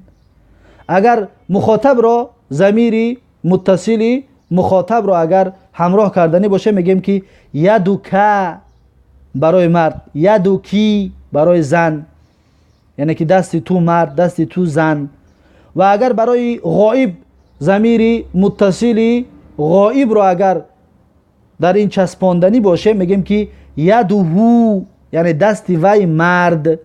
اگر ضمیر متصل غایب مؤنث همراه کردنی باشه میگیم که یدوها، یعنی دست وی زن. خلاصه اینها را همین طور کار میکنید و همین طور مینویسید. همین طور هر اسمی را که دیدید ضمیر متکلم یا ضمیر مخاطب یا ضمیر غایب یا ضمیر غایبه را میمونید و بسیار تکرار میکنید در ذهنتون بماند. رقم 6. در رقم 6 میگوید که اقرأ، یعنی که بخوان. اقرأ بخوان. لی معنیش از من یا که من دارم. لی از من یا که من دارم. لک از تو یا که تو داری. دو ترجمه می شود. لک از تو یا که تو داری. لهو از وی یا وی دارد. لها از وی زن دارد. دو ترجمه ای میکنید اینها را. کدامش که موافق اومد در جمله همونشا میمونید. رقم 1 ببینید. لی اخت واحدتون، یعنی که من یک خواهر دارم. اینجا لی دارم معناش من دارم. اخت واحدتون یک خواهر. اینجا یایی که هست یا را ضمیر متصلی بارزش میگویند. ضمیر متصلی بارز. و دوم الک اخون، آیا تو برادر داری؟ لکه از تو یا داری، تو داری، اینجا تو داری می شود. الک اخون، آیا تو برادر داری؟ میگد لا ما لی اخون، نه من برادر ندارم. لا ما لی اخون، گفتیم ما به معنای لا است، میگه یعنی که لا لی اخون، یعنی که نه من برادر ندارم. اما ما نافیه هست، در ذهنتون بگیرید. در همه جا ما نافیه نمی شود، در بعضی جا ما به معنای چیست می شود. یا ما موصوله داریم با معنای الذی، اسم موصوله که خوانده بودیم درس گذشته به معنای الذی میآید. ما رقم 3 اختی لها طفل صغیر، اختی لها طفل صغیر، یعنی خواهر من کودک میده دارد. لها دارد، وی دارد. اختی لها طفل صغیر، یعنی خواهر من، طفل صغیرون رو اول ترجمه میکنن یعنی که کودک میده، بعد لها را ترجمه میکنن که دارد. خواهر من کودک میده دارد. ببینید لها ها در اینجا ضمیر است، ضمیر متصل است و مفرد مؤنث است. همین را تکرار کنید برای در ذهنتون بماند. رقم 4 زمیلی له اخ و اخت، یعنی رفیق من یا همدرس من برادر و خواهر دارد. رفیق من یا همدرس من، زمیلی میشه بگید رفیق من یا میشه بگید همدرس من، همدرس من یعنی همسنف من. همدرس من برادر و خواهر دارد. زمیلی یا یک از یا را چی میگفتیم؟ ضمیر چی است؟ ضمیر متصل بارز است، برای مفرد مذکر و مؤنث استفاده برده می شود. اینجا را ببینید یک قاعده میتید، این را در یادتون خوب داشته باشید. میگه نقول عندی کتابون، میگه ما میگوییم که یعنی که کتاب دارم. اگر بگویی که کتاب دارم میگویی عندی کتابون، یعنی که کتاب دارم. و نقول لی اخون، برادر دارم. ببین عندی کتابون لی اخون، هر دوشم دارم می شود. عندی کتابون یعنی که من کتاب دارم، لی اخون برادر دارم من، هر دوش معنیش یک است. لا نقول عندی اخون، نمیگیم که عندی اخون. فرقیت رو ببینید در زبان عربی معنیشون یک است. با تاجیکی یعنی اگر در تاجیکی با شما اگر برادر هم داشته باشیم میگی که برادر دارم، کتاب هم داشته باشیم میگی کتاب دارم. در زبان عربی این طور نیست. در زبان عربی چیزهای بیجان رو، این قاعده رو در ذهنتون بگیرید، چیزهای بیجان رو داشته باشیم میگی که عندی. عندی مثلا ماشین داری میگی عندی سیارتون، یعنی که من ماشین دارم. کتاب داری میگی عندی کتابون، بیجان هست نه، چیزی جان ندارد. یا سونکا گفتنی باشه میگی عندی حقیبتون، من حقیبه دارم، یعنی که چمدان دارم، سونکا دارم. یا قلم داشته باشه میگی عندی قلمون، من قلم دارم. نه که اگر چیزای جاندار باشد چی؟ عندی را استفاده نمیبریم، لی را استفاده میبریم. مثلا که لی اخون، من برادر دارم. لی اختون، من خواهر دارم. و لی ابون، پدر دارم. لی امون، مادر دارم. فهمو؟ این را در یادتون بگیرید. چیزهای جاندار باشد اگر لی را استفاده میبرید، چیزهای بیجان باشد اگر عندی را استفاده میبرید. لیکن در تاجیکی هر دوش معنیش یک است، هر دوش معنیش یک است. دارم، دارم. رقم 7 مع. مع معنیش همراهی، مع معنیش همراهی. خب مثال ها میارد، میگد رقم 1 خرج. خرج حامد مع خالد، یعنی که حامد همراه خالد برآمد. خرج حامد مع خالدین، حامد همراه خالد برآمد. فعل را گفتیم در زبان تاجیکی در آخر ترجمه میکنیم. اول فاعل را ترجمه میکنیم، بعدش اون کلمه دیگه بعد ترجمه میکنیم و در آخر فعل ترجمه میکنیم. مثلا خرج در زبان عربی اول ده میآید، لیکن حامدون اول ترجمه میکنیم حامد مع خالدین، همراه خالد، بعد خرج را ترجمه میکنیم که برآمد، یعنی که حامد همراه خالد برآمد. رقم 2 ذهب الطبیب مع المهندس، یعنی که طبیب همراه انجینیر رفت. ذهب رفت، یعنی که طبیب همراه انجینیر رفت. رقم 3 جلس المدرس مع المدیر، یعنی که مدرس همراه مدیر نشست. مدرس همراه مدیر نشست. فعلا در آخر ترجمه کردیستم، خوب اهمیت بدید. جلسه نشست. رقم 4 من معك یا علی، یعنی که همراه تو کیست ای علی. اول معک را ترجمه میکنیم همراه تو، بعد من ترجمه میکنیم کیست ای علی، یا که اول میشود حرف ندا را قطعی منادا ترجمه کنیم ای علی همراه تو کیست. هر دوش جایز است. میشود بگیم که همراه تو کیست ای علی، یا میشود بگیم که ای علی همراه تو کیست. در تاجیکی ترجمهش همین طور است. در عربی چطوری که نوشته است همین طور میگیم من معک یا علی، لیکن در تاجیکی دو ترجمه داریم. یعنی که همراه تو کیست ای علی، یکم ترجمه، ترجمه دوم ای علی همراه تو کیست. هر دوش جایز است. معی زمیلی، معی زمیلی، معی نمیگیم معی زمیلی، یعنی همراه من همدرسم هست. معی یا ضمیری متصل هست، زمیلی یا یکی در آخری زمیلی هم هست، اون هم ضمیری متصل هست، یعنی که همراه من رفیقم هست. آمینتو معها زوجها، یعنی که همراه آمینه شوهرش است. همراه آمینه شوهرش است.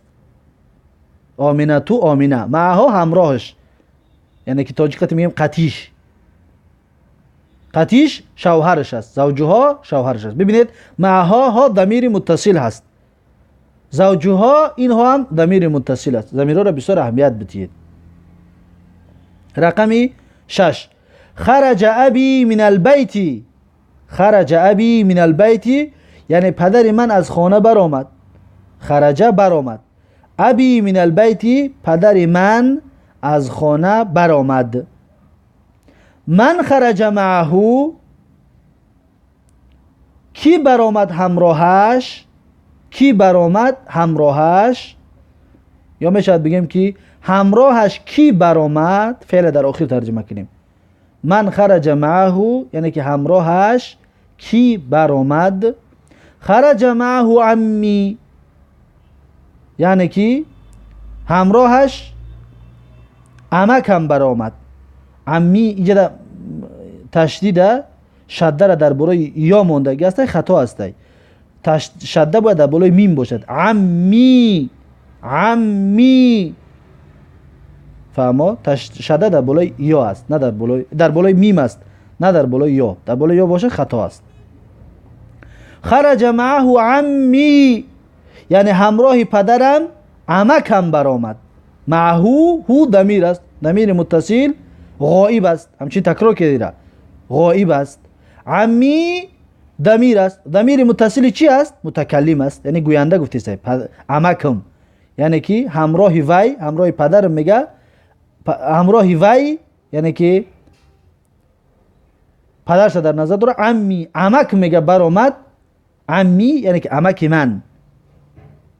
خرج معه عمی یعنی همراه وی عمکم برآمد. خرج را در آخر ترجمه میکنیم به زبان تاجیکی. رقم 8 در رقم 8 چی میگوید؟ میگوید که بیتون، بیتون خانه، بیتو که خانه تو. ضمیر چی است؟ ضمیر مخاطب. بیتو کی از کس کی میکنه میشه ضمیر مخاطبه میشود. بیتو که ضمیر متصل مخاطب، ضمیر کی ضمیر متصل مخاطبه. بیتو خانه وی ضمیر غائبش میگیم. بیتو ضمیر غائب. ضمیرها را در یادتون خوب بگیرید. بیتوها خانه وی ضمیر غائبه، ضمیر متصل غائبه یعنی زنانه. بیتی خانه من ضمیر متکلم، متکلم یعنی سخنگوینده، گپ زننده. ابون پدر، ابوکا پدر تو ضمیر مخاطب. ابوهو پدر وی ضمیر غائب. ابوها پدر وی زن ضمیری غائبه. ابی پدر من، ضمیری چی است؟ متکلم. اخون برادر. اخوک اخوک یعنی کی؟ برادری تو. ببینید اخوک یعنی برادری تو. ضمیری چی است؟ که ضمیری چی است؟ ضمیر متصل است. متصلی چیزش میگویم مخاطب. مخاطب یعنی کی؟ تو، خطابش کردیم. اخوه برادری وی یعنی ضمیری متصلی غائبش میگویم. ابوها ها ضمیری متصلی غائبه است یعنی زنانه. اخی برادر من ضمیری متصلی متکلم هست.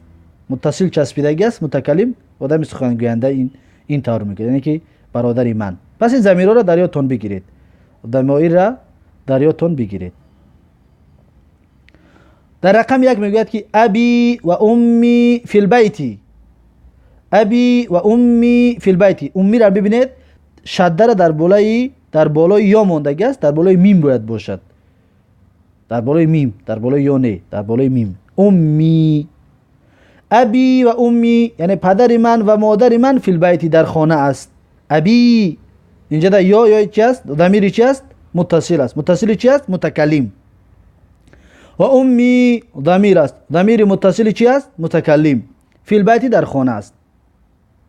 رقم 2 این ابوک یا حامد یعنی پدرت کجاست ای حامد؟ پدرت کجاست ای حامد؟ یا میشه بگیم که ای حامد پدرت کجاست؟ ابوک ضمیر مخاطب هست، ضمیر متصل مخاطب هست. ضمیرها را نامشون فراموش نکنید. ذهب الى السوق یعنی که وی بازار رفت. ذهب در تحتش ضمیر مستتر هست. ضمیر مستتر گفته بودیم که نوعهای ضمیر مستتر ای ان همین تای ذهب ده ضمیر مستتر ای بجا شدگی ای. ذهب هو یعنی رفت وی الى السوق بازار، رفت وی به طرف بازار. رقم 3 اخوک طبیب آیا برادر تو طبیب است؟ اخوک طبیب آیا برادر تو طبیب است؟ اخوک که ضمیر است متصل است. ضمیر چیش میگه میره؟ ضمیر مخاطب. لا هو مدرس نه وی میگه مدرس است. هو ضمیر منفصل است. هو ضمیر منفصل هست. رقم 4 زینب فی الریاض. زینب میگه در ریاض است. ریاض پایتخت عربستان سعودی. زینب میگه در ریاض است. زینبون گفتن جایز نیست، برای ممنوع من صرف است. زینبو فی الریاض. زینب در ریاض است. اخوها فی الطائف و ابوها فی المدینه المنوره. میگه که اخوها یعنی پدری برادری زینب. ها ضمیر متصل هست و ضمیر متصل غائبش میگیم برای پدری وی در پیش ما نیست. فی الطائف در طائف است. و ابوها و پدرش ها ضمیر متصل غائبه است و پدرش فی المدینه در شهر نبوی هست، در شهر پیامبر هست. منوره نیو مدینه نبویه یعنی که شهر پیامبر صلی الله علیه و سلم. رقم 5 هذا الطالب ابوه وزیر و اخوه تاجر کبیر. این استودنت را برادرش ابوه یعنی پدرش وزیر هست. این استودنت را، این دانشجو را برادرش وزیر هست، معذرت میخوام پدرش وزیر هست و برادرش بیزنسمن کلان هست. هذا اسم اشاره هست. الطالب بعد اسم اشاره اسمی که الف لام داشته باشه گفته بودیم بدلش میگیم. در اینجا بدل هست. ابوه وزیر، ابوه مبتدا هست. ابوه مبتدا هست. هو ضمیر متصل غائب هست. وزیر خبر هست. ابو مبتدا است، وزیر خبر. بعد ابوه مبتدا و خبری هذا مبتدا یکم می شود. هذا مبتدا است، طالبون بدل. ابوه با مبتدا است، وزیرون خبر.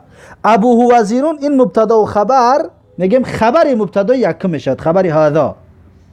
و اخوه تاجر کبیر و برادرش بیزنسمن کلان است. و اخوه هو در اینجا چی است؟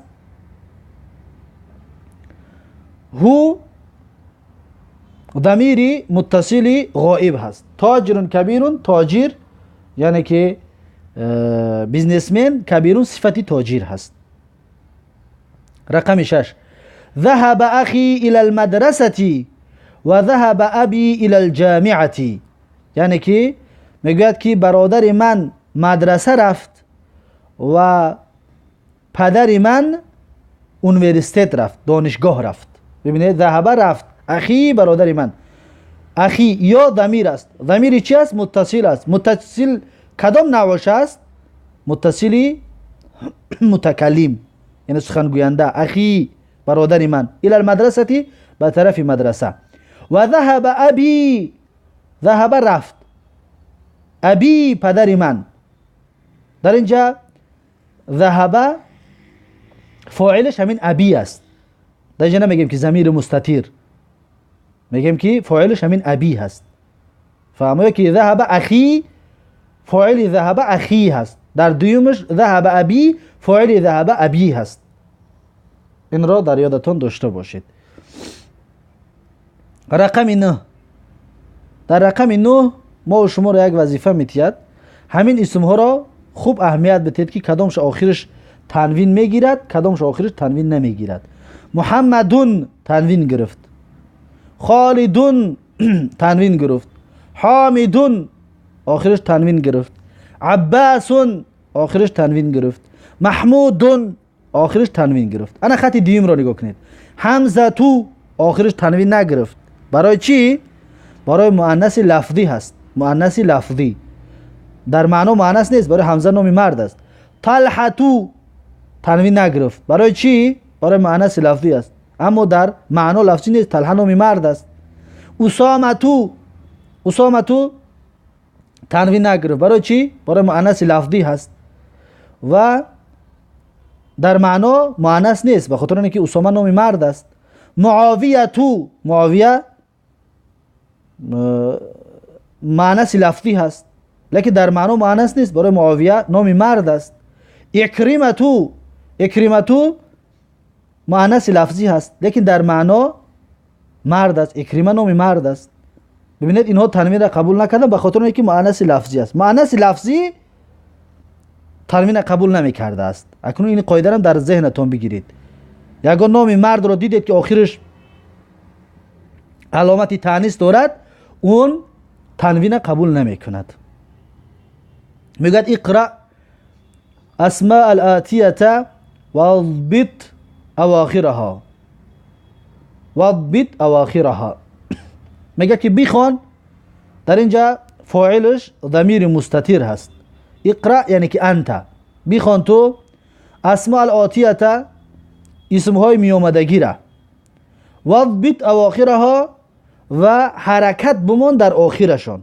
واضبط فاعلش انت است، ضمیر مستتر، یعنی که بخوان تو آخرهایش را. یعنی که واضبط یعنی که حرکت بگذار تو آخرهایش را. ببین خالد تنوینش میتیم یا نمیتیم؟ بله میتیم. خالدون. حمزه تنوین میتیم یا نمیتیم؟ نمیتیم. برای چی؟ برای مؤنث لفظی ای. حمزه تو. عمار تنوین میتیم یا نمیتیم؟ نمیتیم. تنوین میتیم. عمارون. انس تنوین میتیم. انسون. معاویه تنوین نمیتیم، برای مؤنث لفظی است. معاویه تو. حامدون تنوینش میتیم. حامدون. اسامه تو تنوینش نمیتیم، برای مؤنث لفظی است. اسامه تو. اکرمه تو تنوینش نمیتیم، برای چی؟ برای مؤنث لفظی است. اکرمه تو. عباسون تنوینش میتیم. عباسون. محمدون تنوین میتیم محمدون. طلحه تو تنوین نمیتیم، برای چی؟ به خاطر اونه که این مؤنث لفظی است. طلحه تو. خب الکلمات الجدیده تو، کلمه های نو. و آخر این درس ده کلمه های نو اکنون بیان میکند. میگوید که الزمیلو، زمیلو یعنی که رفیق، دوست، یا میشود بگیم که همدرس، همسنف. الزوجو، زوج شوهر. الزوج شوهر. اگر زن گفتنی باشیم زوجتو میگیم، یعنی که زن، همسر. الزوجو یعنی که شوهر. واحدون، واحدون یعنی که یک، واحد یک. فتن، فتن جوان، فتن، فتا گفته جوان رو میگن. مع همراهی، مع همراهی. الطفل، طفل کودک، طفل کودک. الکویت، کویت یکی از دولت‌های عربی. اللغت، لغت یعنی زبان، اللغت یعنی که زبان. پس این بود درس امروزه ما و شما و این بود کلمه های جدید این درس و این درس دهم را در اینجا به پایان میرسونیم و یک شما را به الله تبارک و تعالی میسپارم تا درس آینده. الله حافظ و مددگارتون. السلام علیکم و رحمت الله و برکاته.